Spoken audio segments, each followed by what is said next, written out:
Seriously আমি না বুঝতেছি না তুমি এরকম কেন করতেছো। আচ্ছা তুমি আমাকে বলো, বিএসসির জন্য আমার কানাডাতে স্কলারশিপ সহ সব কিছু রেডি ছিল।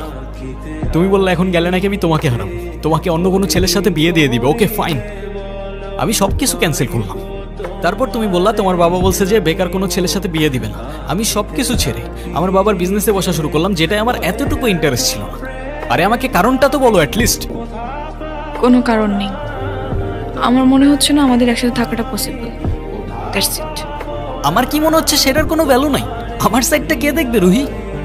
দেখো, এত কথা বাড়ানোর কোনো মানে নেই, অযথা সময় নষ্ট করো না। সময় তো তুমি আমার নষ্ট করছো। এরকমটাই করার হইলে আমার লাইফটা কেন নষ্ট করলো? ভেঙে ফেলার হইলে সব আগেই ভেঙে ফেলতা, নাকি হুট করে এখন বেটার কাউকে পেয়ে গেছো? তোমার যা ভাবার তুমি তাই ভাবতে পারো, আমার কোনো প্রবলেম নেই। আরে প্রবলেম তোমার থাকবে কেন?